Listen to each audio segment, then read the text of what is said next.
Morning, everyone. Thanks so much for joining, if it's morning where you're at or afternoon, evening. I'm Lauren Locklear. I am a assistant professor at Texas Tech University. I was going to say in management, like as if we are all not in management here. I am happy to be here with you guys alongside my co-hosts Edwina Hill and Ben Rogers. Um, we have an excellent session set up for you today, and we are going to help you navigate the second half of your PhD program. And so for today's session, we're going to dive deeper into what it means to be successful in that second half. And typically that means focusing on your dissertation, possibly teaching, thinking how to set yourself up for the job market, and just what it means to be an independent scholar. And so to facilitate this session, we'll first host a panel with our 4 esteemed scholars from across the region, and then we're going to break out into smaller groups, and you'll have time to ask your questions one-on-one with these scholars and additional early career faculty who have successfully navigated the job market and the dissertation processes themselves. So first, let me introduce our esteemed panelists. We'll start by introducing our 4 panelists for our Success in the Second Half panel. So first we have J.S. Chun, an associate professor at SKK Business School in South Korea. He received his PhD from Columbia and studies comparative judgment, ranking, zero-sum mindsets, and conflict. We also have Dr. Pascale Fricke, who is a lecturer at the UNSW Sydney Business School. Pascale completed her PhD at the University of British Columbia in Vancouver, Canada. She researches the interplay between social tensions and employees' well-being and identity. Our third panelist is Tianyu He, an assistant professor at National University of Singapore, and she received her PhD from INSEAD. She studies high-performing groups using computational methods. And last but not least, we have Katrina Lin, an associate professor at Hong Kong Polytechnic University. She received her PhD from the National University of Singapore, and she researches helping behavior, social support, emotion, and the work-family interface. So I will start by spotlighting each of our speakers so everyone can get a good view of them while we are doing our panel. All right, panelists, thank you again so much for being here with us. And I'm going to also stop sharing so everyone can see your beautiful faces and hear you and see those spotlights. So again, this is our session on success in the second half. Our students in the audience today are mostly in that phase where they're maybe completing qualifying or comprehensive exams. They're moving into that dissertation phase, and they're moving out of that coursework phase. And so usually what's first on people's mind moving out of that phase is dissertation. So at this stage, what should students know about the dissertation process? How should they be preparing or thinking? And to you, what would make a strong dissertation? And perhaps there's region-specific differences for you that you might share in regards to what an expectation for a dissertation is in that PhD program. And if Katrina, you'll get us started. Okay, cool. Good morning, everyone, and good evening to the host. I think that's a very interesting question. And I would say besides the regional differences, there are university or even departmental differences as well.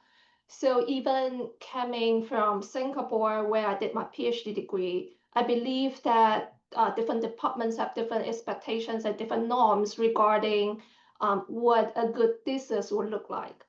So my very first suggestion is always ask.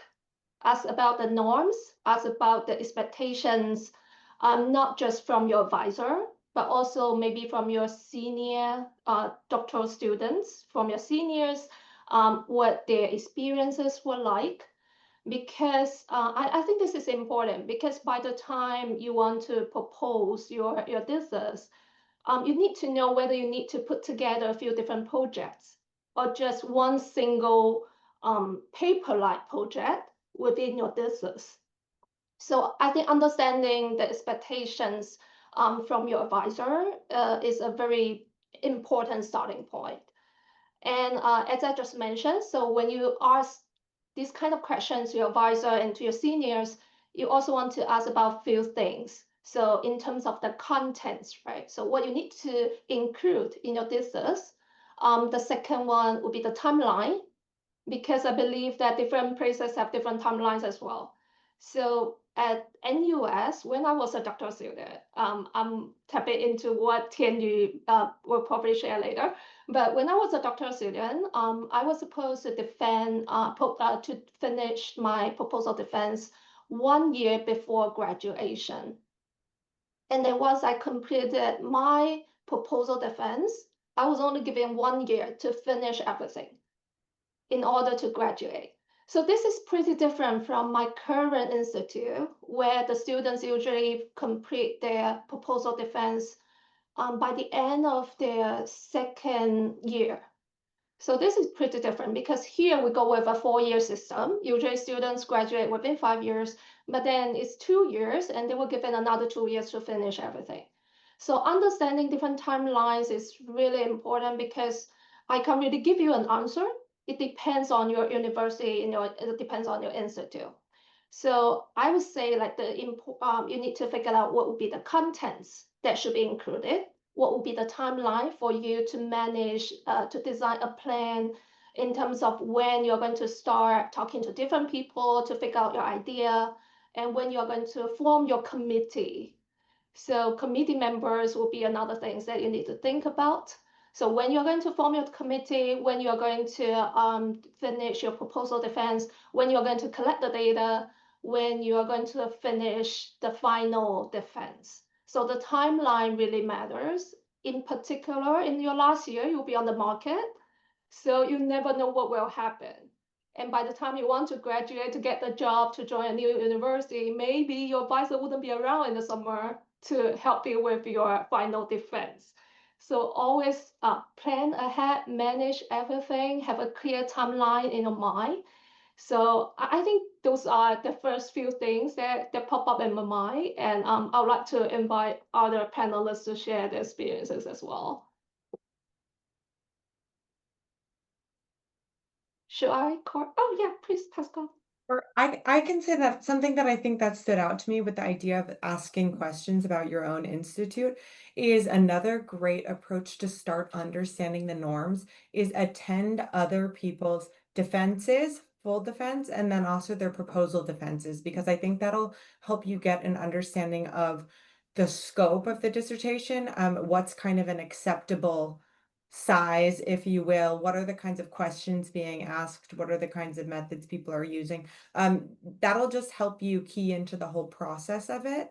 Some other things that I think are important is I think what I've seen, at least, and this speaks to my experience, is that um, oftentimes when you're developing your proposal, you have really, really, really big ideas, which is great. And you want those ideas to be guiding you, and you want the passion to be guiding you. But you want the passion to be guiding you, and you want those ideas to be guiding you. But at the same time, you want it to be manageable. And so I think what happens over time, it seems to pare down, a little bit. What can I actually do? What can I accomplish? And when I say that word I, you do have a team of support behind you. But I do think it's important that you consider, is this a project or are these papers that I can actually do? Because it's easy to come with an idea and say, I'm going to partner with an organization and I'm going to survey and I'm going to do this. But do you have an organization that you can partner with? Is this actually something feasible that you can do?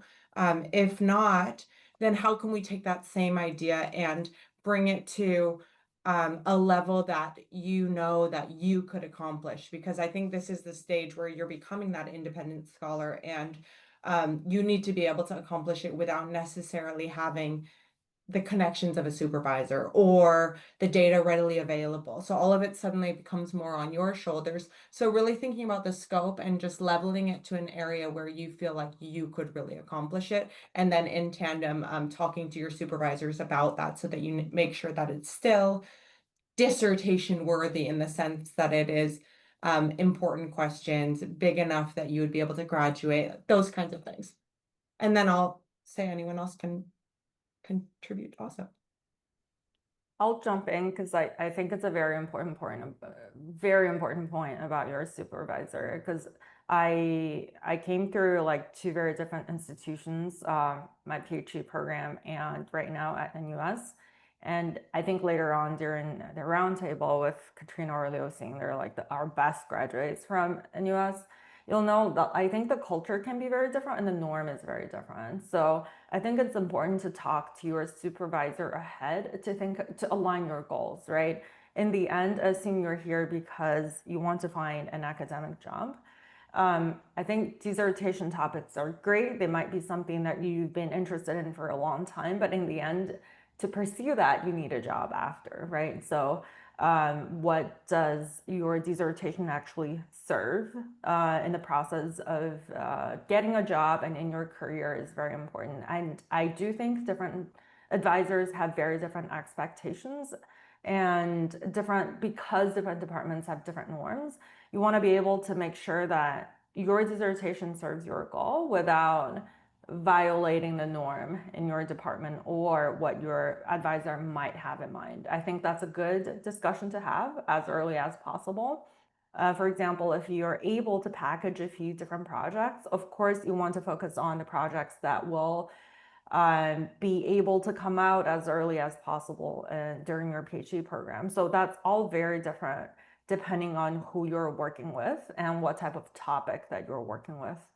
And of course, some if you're in the micro field or macro, and the speed, the progress might be different for each person. So I would always think that it's important to have that conversation as early as possible with your advisor.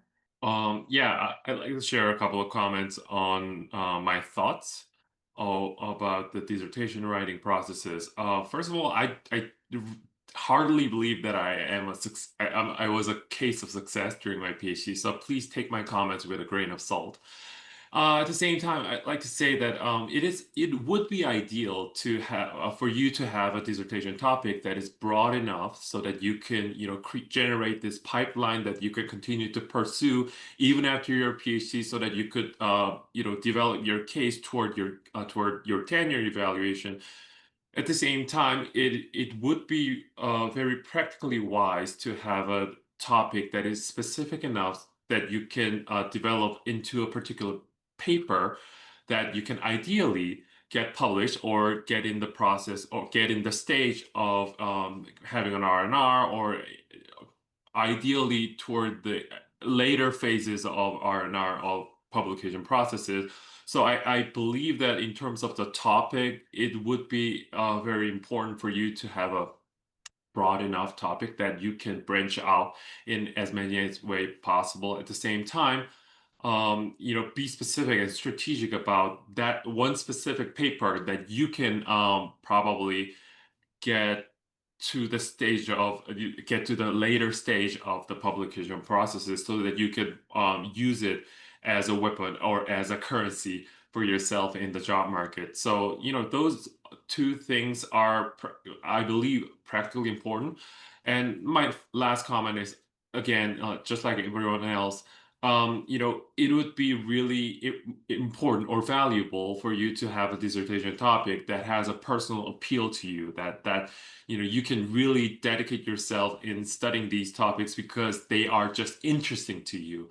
So, that's my last thought on, what are the kind of questions that you can try to answer for your dissertation. Thank you all for sharing those insights. So in addition to moving to this dissertation phase, this is usually where students are moving out of coursework and into more unstructured time. So one of the questions that we got from our registrants is, what are some of the common mistakes that PhD students make at this stage of their PhD program? And how might they, or how did you avoid those? Or maybe you didn't avoid them if you're anything like me. And JS, if you want to get us started.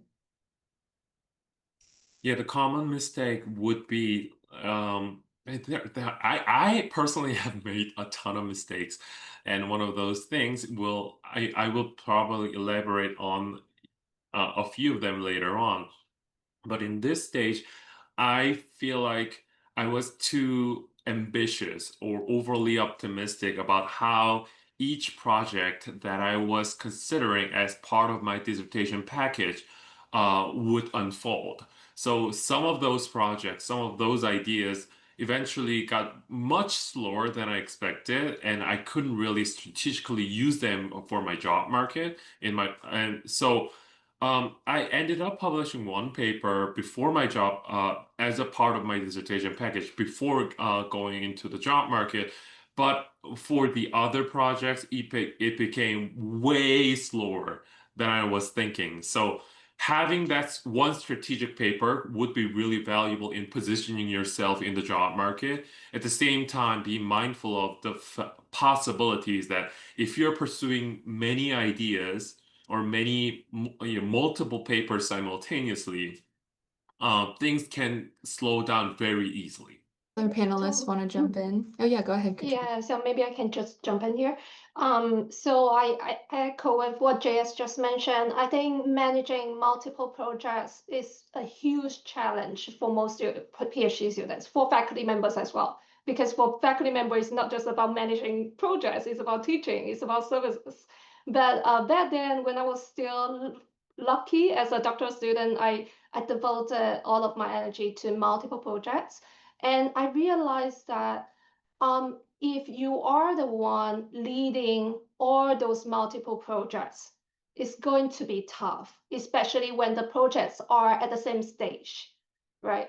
So I think one suggestion that I received from my advisor as well is having multiple projects at different stages at the same time.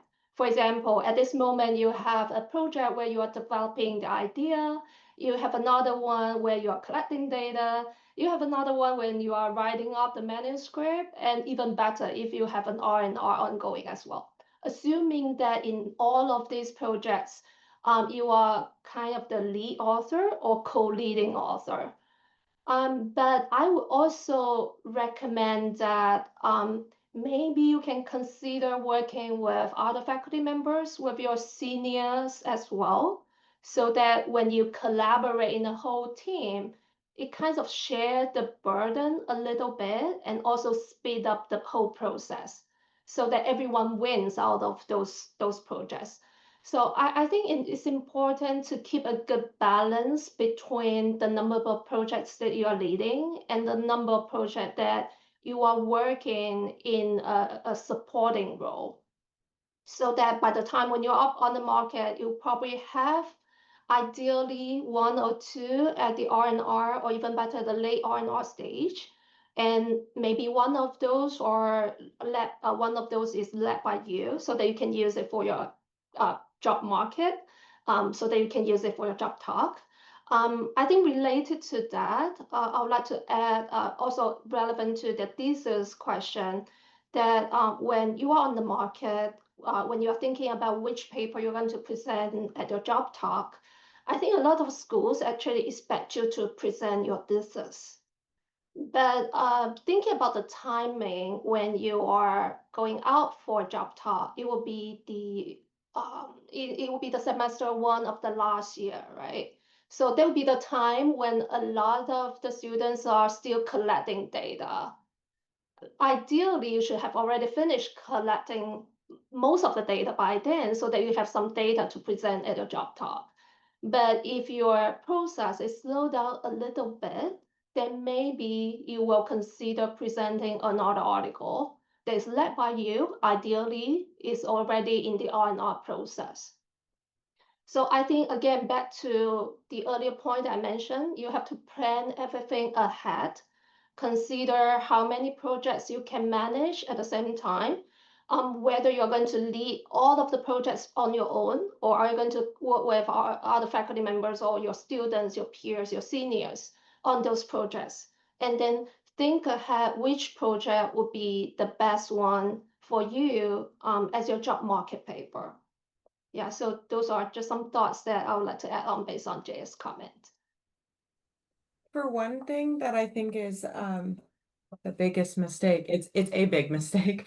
And I actually was sitting in on another PhD student's defense kind of thing here, but they said something and it was, I had to finish coding before talking to my supervisor and checking in, and then kind of acting like you finish this chunk. I have to get this done before I have that conversation. I have to finish the chapter before they see it, finish these things before. And in reality, sometimes you'll be working on something and really, really working hard on it. But if you just had an early conversation, they can stop. Someone who is more advanced in the field could stop your wheels from spinning in the wrong direction much, much earlier. And if you're coding and you're thinking of it as finishing it and then having this conversation, I promise you, I could almost guarantee you're not done coding it. You're going to be going back to that. So it's not really about these finishing this and then check in and finishing this and then check in. It should be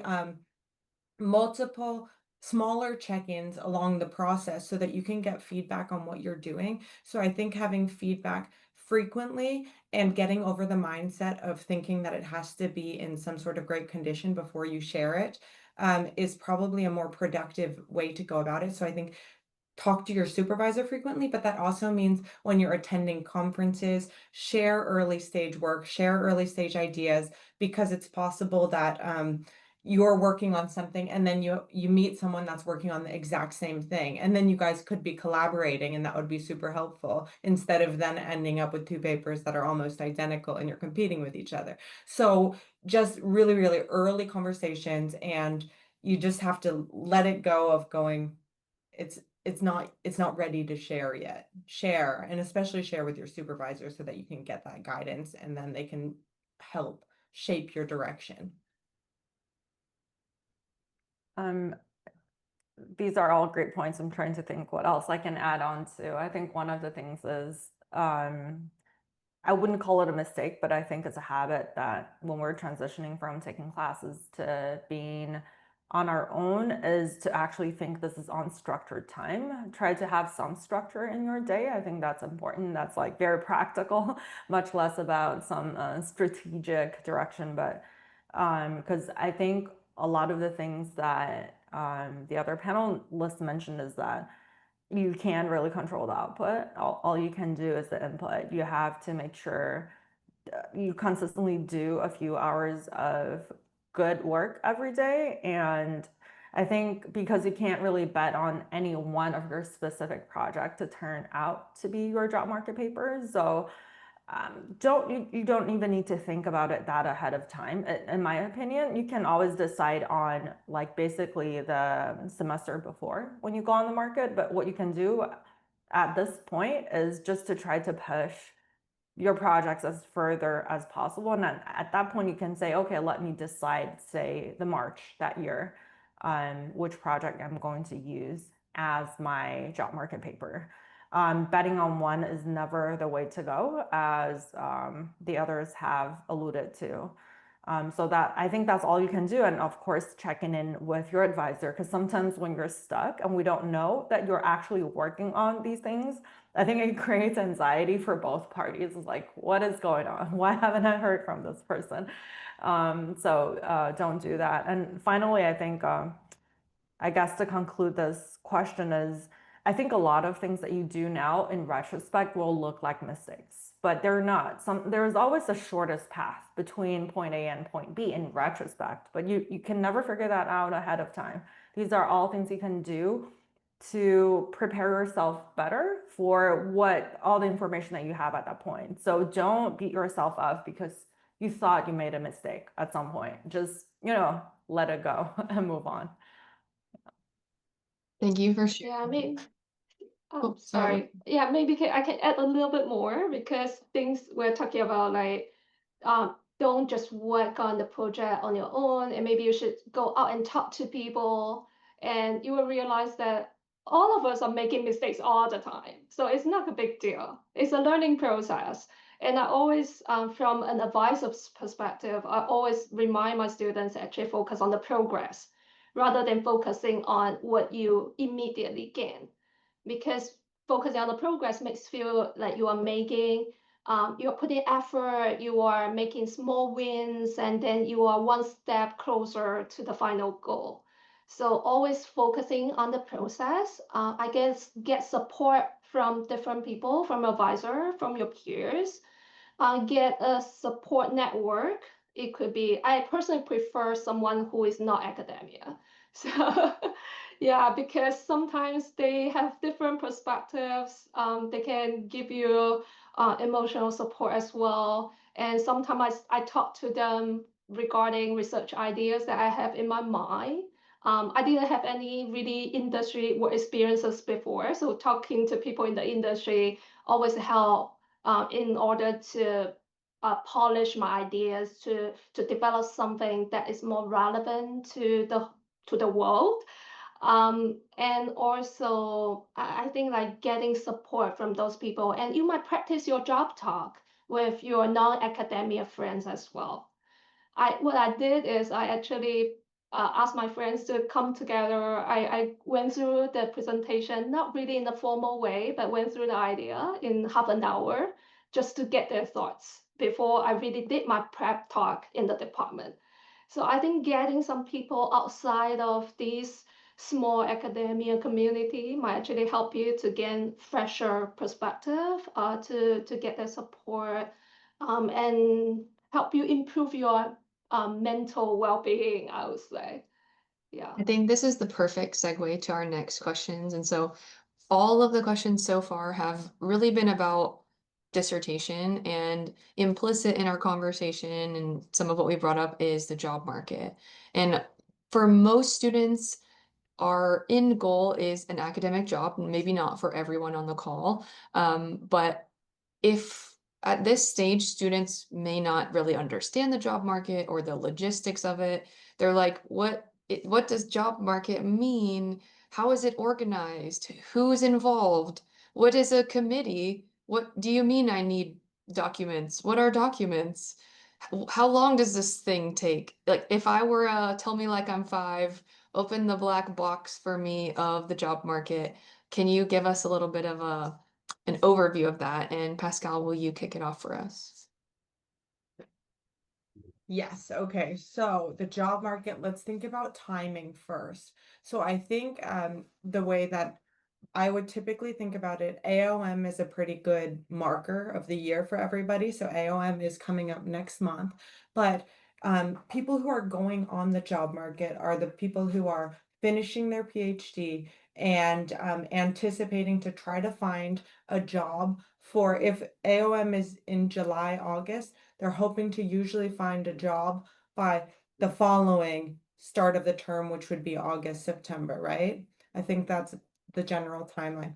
And so then when you're going to AOM and you're on the market, you'll see people at AOM in suits, and these are the people that are actively finishing the PhD and looking for that next job. And that's kind of the starting point. So you need to be doing some preparation before then, because at AOM is when you're going to be having conversations with people to say, this is what my dissertation is about. This is when I'm finishing. I'm super interested in your school, et cetera, et cetera. So the preparation for that should be happening a few months in advance. So let's say by May, June, you're really knowing that you're going on the market, you're preparing for that, and then you're hitting AOM with that mentality that you will be starting to send out applications. And what you'll notice on the AOM forums is schools are starting to post the different jobs, and then the posts start in as early as June, and then they keep going. They keep going, and then it kind of peaks around, I don't know, September, October, and then even some more jobs keep popping up, less and less, but up until, let's say, January. So all those jobs are popping up. You've decided that you're going to be applying for them, and you start sending out your applications at AOM. You're talking to people from those schools, and then when you're actually going, if you're successful, you're sending your application, and you might be invited for a job talk at those schools. And your job talk is you going with usually a specific paper, or maybe it could be a dissertation idea, but let's say a paper in mind, that you're going there and you're presenting that paper as essentially like a sample of the kind of research that you're doing and what's upcoming, and you're entering into it with the idea of having a conversation with those scholars at that school about if there's a fit with your research interests, if there's a fit with the general culture of the school, and those conversations start happening. People might have many job talks if they already have a lot of publications, and then other people might have less publications but also have a really great outlook because they have R&Rs or maybe really interesting research. So there's all different kinds of candidates on the job market, but you will hopefully be going to those flyouts, having your job talk, and then ultimately receiving a job offer. And then sometimes people receive a job offer, but they don't take it, so those jobs come back up. So it's kind of a long process where you're on the job market. I think that's the basics of what it is. But I'll open up the discussion of what I missed. Thanks for that introduction to the market, Pascale. Any additional thoughts on what are we dealing with? What's the market? Maybe I can add a little bit in terms of the materials, like what you need to include in your package. Yeah, so of course your latest CV, research statement, teaching statement. I think a lot of students forget about the teaching part. Well, it's our job, so you still need to focus something beyond research. It will be your teaching. So research statement, teaching statement, get 2 to 3 letters. So this is also the part that you need to plan ahead, because you need to identify who will be your letter writers when you are looking for the job. And usually it comes from your advisor, from your committee members, or it could be your collaborators as well. That's why I thought it's important to start projects with different people, because some of our faculty members, actually, they will only be willing to write a letter for you when they know you really well. So working with them could be a good starting point. And the broader the network that you have, maybe there are more options for you to consider when you are thinking about who is going to be your letter writers. Anything? So you need to include a cover letter as well. Cover letter is to some extent also important, because it's the place where you need to highlight why you are interested in this particular university.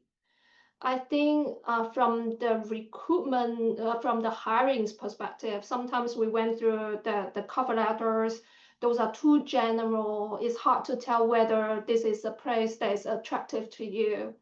And some people always highlight, because I'm in Hong Kong, so a lot of people will highlight, oh, I really love Hong Kong. I'm connected to Hong Kong. But we are looking for someone who is connected to our department, not just Hong Kong in general, right? There are so many other schools in Hong Kong, then why not other schools? And of course, we know that when candidates apply for jobs, they apply to all the universities in Hong Kong. So we want to look at why, whether there is one or two particular reason why you would be interested in our department and would like to work here and stay here. So I think those would be the things that you need to highlight in your cover letter. And okay, so I saw from on the research statement and teaching. So what they are, right? So in the research statements, basically you need to tell a story about yourself. So what you do, what is your research identity, and how your projects help to substantiate that research identity. There are different approaches, of course. My personal approach would be thinking about the rationale connecting each project, craft a storyline to tell the connection, and then describe each project in more depth in each paragraph. So I think the research statement is more of like telling, it's like a book telling people who you are and what you are interested in and what you have done and what kind of achievement you have made from those projects. So it usually is about like 3 to 4 pages. Yeah, I think that's probably the norm. So it's about 3 to 4 pages. And for the teaching statement, it's a little bit tricky because usually teaching statement is shorter, way shorter than the research statement. Because a lot of students, they probably don't really have a full teaching experience as a sole instructor as a doctoral student.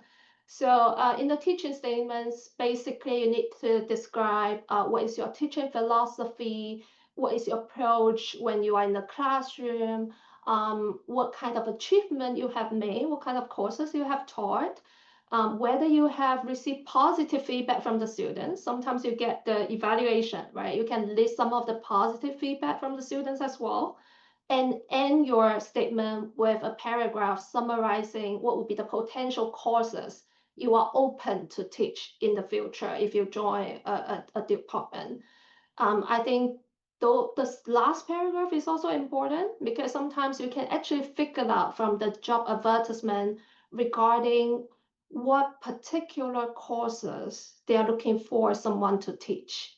Is more like an HR? Is it a negotiation? If they don't include it in the advertisement, you can always ask when you interview in your interview in your AOM interview or well, of course, like that will be a little bit too late before you write up the teacher statement. But maybe you can ask from other people regarding what would be the particular teaching request from the school, and then highlight it in that last paragraph. Yeah, so those are probably the things that I would recommend you to include in the statements. Yes.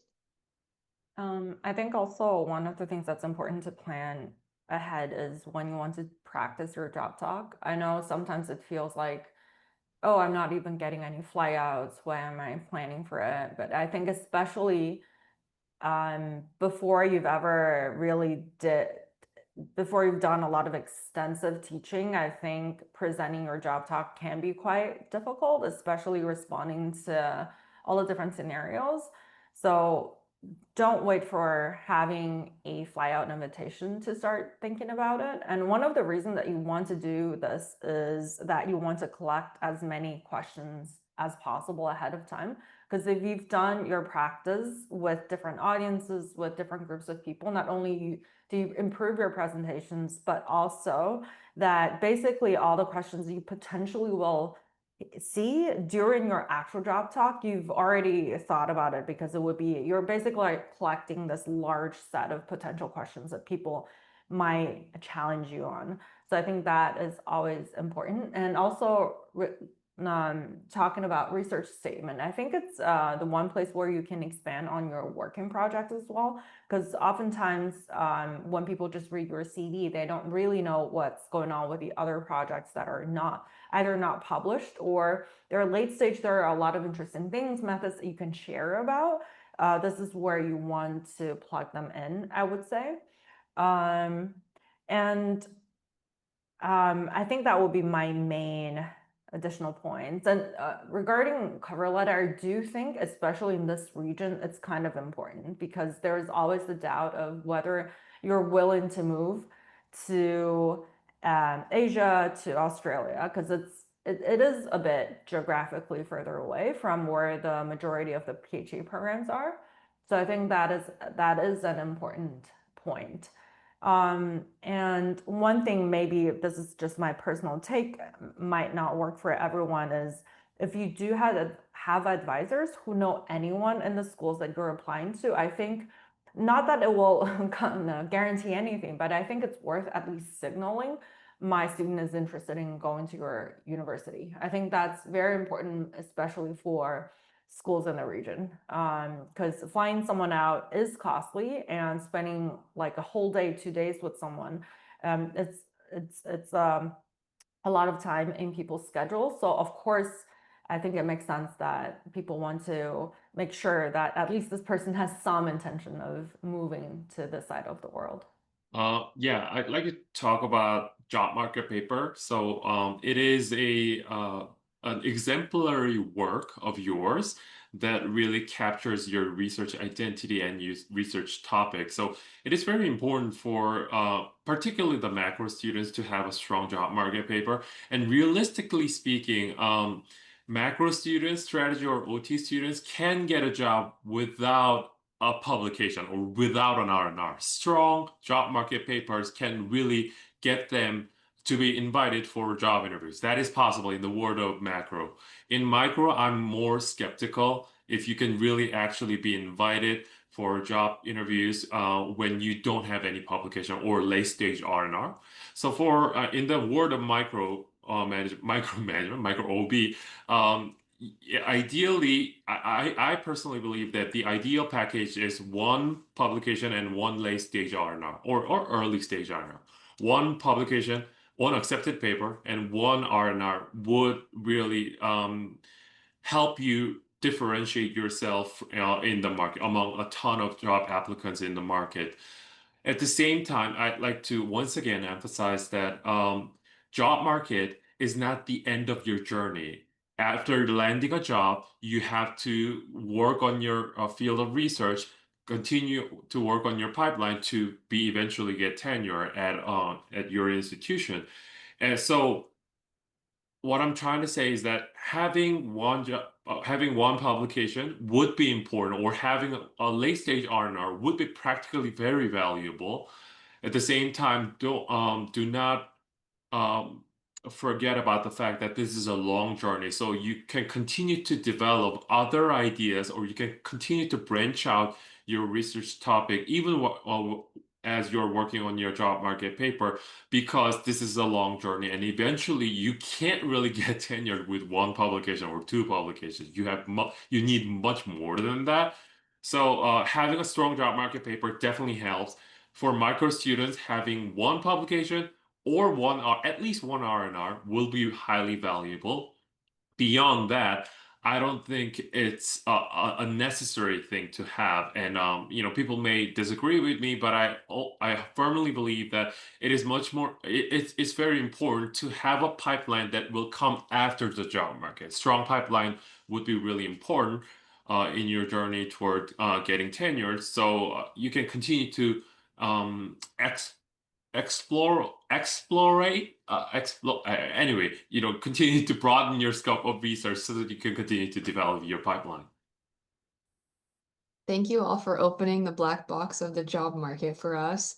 And for some students in the audience, hearing about, oh my gosh, I need a publication, and one day I have to get tenure, and now I have to make all these documents, they might be feeling a little overwhelmed. So what we want to also tell students and make sure that they take away is that they're at the perfect time in the PhD program, that they still have time, that they're able to have control over some of those aspects and outcomes on the job market. So what advice might you give students at this stage, or maybe what did you do that they could be doing right now or over the next 6 months that will help set them up for success for that post-grad school career, for that job market, so they can leave feeling like there is something I could be doing right now. I'm in control of my destiny. And Tianyu, if you'll start us off. I think this is kind of covered in some ways that a lot of what we previously discussed as well. Like when you think about say the next half year, exactly which half year we're talking about, like starting now. Just from this moment and for the next 6 months, Assuming everyone's like right now finishing their qualification exam or something like that. I think there are a few things you can think about using the summer. I think that's a good time to think about things, sit back, have some coffee. One of the things is related to if you are for sure going on the academic job market, right? And I think have a general, say, plan for what are the most important projects that you want to focus your energy on is quite important, because at this point you might have many different options and you can't pursue them all. Because I think one of the reasons we feel overwhelmed is that there are so many things to do. Which one will be the one that actually translate into some output? It's hard to pick. But you have to make some decisions of what are some of the projects that I can deprioritize. So that is very important. Again, talk to people, talk to your advisor about it as well. I think once you are able to focus on a smaller set of things, actions seem more intuitive at this point. Don't feel like you have to do everything all at once, even though we've covered a lot of things that you could potentially do. Just pick your favorite, as well as not just how you feel, but also the things that make sense, a few of them to work on. And don't think about publishing at this point. Just make sure you're progressing. Like Katrina was saying, like you're making progress every day. That's all you can do. A lot of other things, they are noise. You can't really control them. So I think that is important. I think knowing when to start thinking about job market is important. You don't have to think about it now. Like thinking about it now might not be the most productive use of your time. Developing your projects, I would say, is the most important thing. And even as long as you've had the conversations with your advisor, with your department about your dissertation, that is also something that you don't have to think about immediately. So to me, I think the most important thing is making certain decisions and trade-off on what are the things you really want to, concentrate your energy on. I think something to add to that is that this career and every single paper, it is a marathon. It's not a sprint. And so every single paper takes a very, very, very long time. Everything. So to try to focus on that end point of it being published is not very productive. I try to just think about putting in the hours that within my boundaries, what do I want to work? So some people love to work all the time, and then that's them. For me, I don't like to work on the weekends, so I don't do that. I set that boundary, and then I put in my hours, and I show up and I get something done towards one of the projects, and I'm pushing something, and then I just keep doing that, and that is getting that progress done. And then you're doing your best, but there's a lot of randomness in what ends up being published and the outlets and things like that. So all you can really do is focus on what's ahead of you and making progress.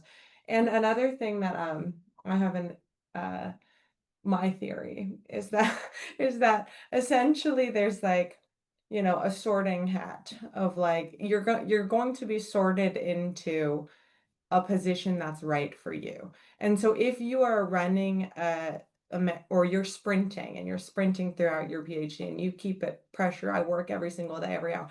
Well, you could be very, very successful with that, but you'll be sorted into a university that is expecting a sprinter and to continue sprinting. It doesn't change with the suddenly you're coasting. So when you put the boundaries up and work how you would like to work during your PhD, then you'll probably land at an institute that is aligned with that in terms of the expectations and so forth. And so then it works the other way too, where if you're someone that only likes to work 2 hours a week, well, you probably wouldn't be sorted into an academic job. And that's just the reality of what would happen with the sorting hat. But that would probably be a good thing for you too. So I think just coming to an understanding of what are my boundaries, what am I willing to put in, and just doing that day in and day out, and then the sorting hat will do its job. Anyway. Yeah, so maybe I can echo a few points that both Tianyu and Pascale just mentioned. So the first one related to deciding on what projects that you are going to work on. As we talked about earlier, you probably are working on multiple projects.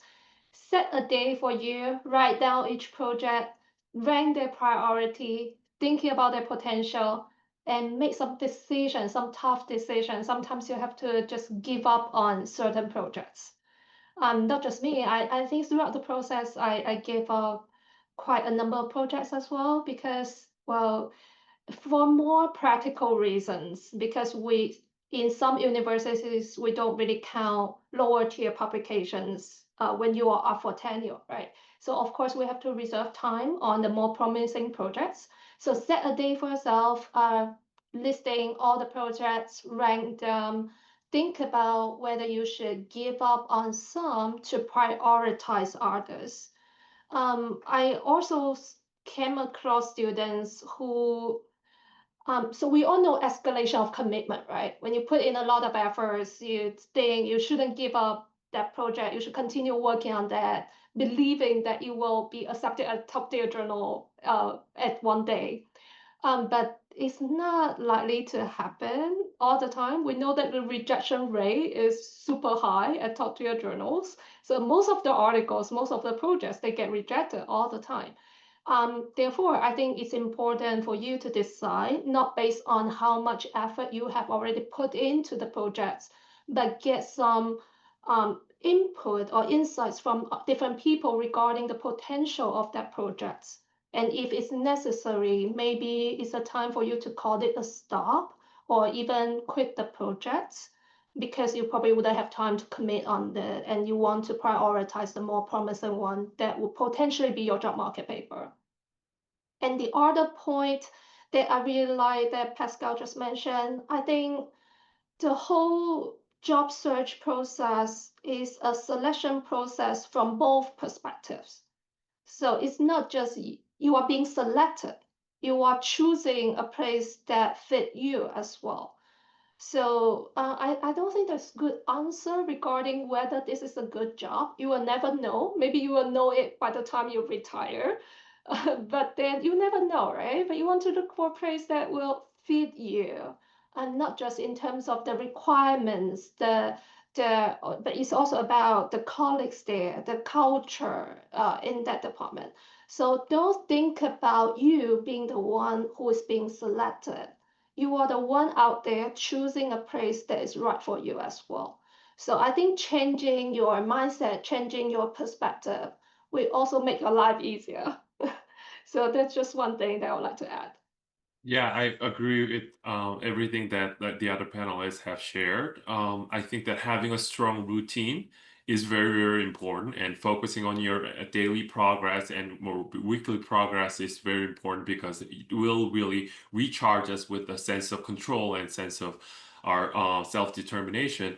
At the same time, I'd like to mention that because the publication process is so uncertain and it can get slowed down very easily, it would be practically helpful to have multiple projects that you are working on that you can push forward simultaneously. When it comes to the number of papers that ideally like to have to strategically make progress on them simultaneously, so that you can expect to have something to work before you get on the job market. I'd like to say that you would probably want 3 or 4 papers at least if you're pushing forward 3 or 4 papers simultaneously. There's a chance that at least one paper may get toward the later stage of the R&R, late stage R&R, or even publication. So having juggling multiple papers simultaneously would be valuable. Thank you all for sharing all of your insights about the dissertation process, about the job market, and broadly about how to be successful. So we want to end with our favorite game here at Halfway There. This is the one-word answer rapid fire question round. So I will ask you a question and you have to respond with a one-word answer. And as academics, I know that's nearly impossible, so I won't kick you off the Zoom if you use more than one, but you can try your best. So the first question is, what was the most prominent emotion you felt while dissertating, while you're doing your dissertation? Excitement. Confused. Confused as well. Excited. Everyone in our panel this morning said like really positive, like motivated, excited, and I was like, did no one else feel stressed? So I feel much more seen in this room, definitely. What is one not so obvious item that one must pack in your job market suitcase? Your secret weapon for the job market. Clicker. The clicker for the PowerPoints. Buy one. Yeah, I go with that. Good. Earplugs. Slippers. A little piece of comfort. I always said snacks. I felt like I was always famished on the job market, but maybe I'm just a hungry person. Okay, and the last one, what keeps you excited about an academic career? Autonomy. Autonomy. Oh, wow. Yeah, right there. Autonomy. I would say conversations. I think maybe more words than this. I think after COVID, a lot of departments or culture have become a lot more isolated. But I realize if you're able to have a really nice conversation with someone, even not specifically about your project, sometimes you feel pretty good about your life. Absolutely. Thank you all so much for sharing your insights. We really appreciate it. This was so helpful. And Lauren, can I add something about the emotions during it? please, I please. think it's very hard to label one because it's really a lot of ups and downs throughout the whole PhD and throughout the job market. And it's almost predictable in terms of those up and downs. So if you're riding the roller coaster, totally normal. That is such a fair and important point. And I feel like you all have been so great about acknowledging the positives of the career and also that sometimes things are stressful and hard. And so we really appreciate you sharing tips and tricks for our students to understand what's to come for them and how to navigate those roller coasters of emotions and how to set themselves up for success. So I am going to hand it over to Edwina, who is going to host our roundtable session here. And I'm going to unspotlight our speakers, but they're going to stick around to also act as roundtable hosts. So thank you guys for doing that. And I'm going to share my screen and turn it over to Edwina. All right, thank you, Lauren. Hi, everyone. I'm Edwina Hill, Assistant Professor at the University of South Carolina. I'm so excited to be here with you all. And thank you again to our awesome panelists for kicking off this session. So for the next 50 minutes, we will do our roundtable sessions. And so the way that we have it organized is our panelists, as well as other esteemed faculty from this region, will host a roundtable or a breakout room. And so we have the breakout rooms already set up.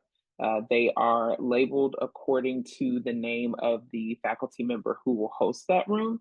And so we will open them up momentarily, and each of you, the students who are here, can select which breakout room you'd like to join. And so we do ask that you kind of look at the rooms and make sure that we kind of keep them balanced as much as possible. But you're free to join whatever room you want to. And then you'll have the initial round will be about 25 minutes. And then we'll send you a message and we'll ask you to switch to a different room. So our roundtable or breakout room host will stay in the room that that has your name, and the students will rotate at that halfway point. And like I said, we'll come in and let you know when it's time to rotate. So Lauren is displaying the slide now that shows you which person will be hosting each room. And so we also have included information about their current institution where they work now as faculty, as well as the institution where they earn their PhD, just to give you a sense of who's here and where you might be able to get some helpful insights.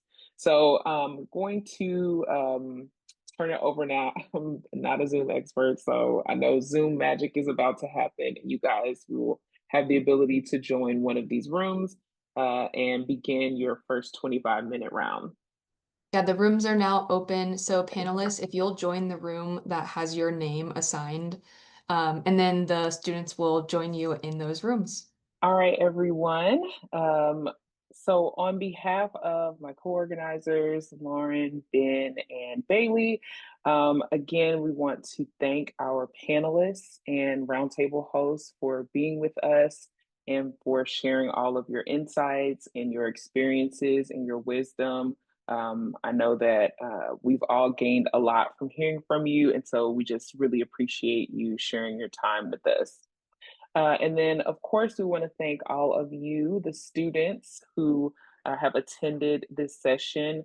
We hope that you gained a lot from it and that you are walking away with lots to consider about how you're going to implement the insights and advice and ideas and recommendations that you gained here into your own plans and academic journey. So as we wrap up, just a couple of announcements before we close. So the first is about our in-person Halfway There networking event at AOM 2025. So we mentioned in the opening plenary that we were trying to get additional space so that we could accommodate more people. In the initial registration survey, we said that there was only space for 30, but luckily, we were able to get a larger venue, so now we can accommodate more people. So the networking event is intended for all of you students and any of our faculty guests that would like to join, but it's intended for all of our students to have a place to meet up in Copenhagen and to meet each other in person and to start to build those relationships with people who you'll likely see on the job market and maybe even for the rest of your career. So the networking event will take place on Tuesday, July 29th. The time is 3 p.m. to 4:30 p.m. It'll be held at the Bella Center, Copenhagen, and the room information is there. We will have light refreshments, some like fruits, cookies, juice, water, and things of that nature. So please do come out and attend. Like I said, we were able to secure a larger space to accommodate you all. So we look forward to seeing you there. And last, but certainly not least, we would really appreciate if you would share with us your feedback about the session. Lauren mentioned in the opening plenary that this is our first time doing an all virtual Halfway There experience in this format. And so we have the QR code here on the screen, as well as the direct link to the survey. And so please do, if you have time, take the survey and share your feedback. Let us know what you enjoyed and things that you might like to see in the future as we continue to refine the Halfway There experience. So that is all that we have for our Eastern Hemisphere session. Thank you all so much for attending, and we look forward to seeing you in Copenhagen.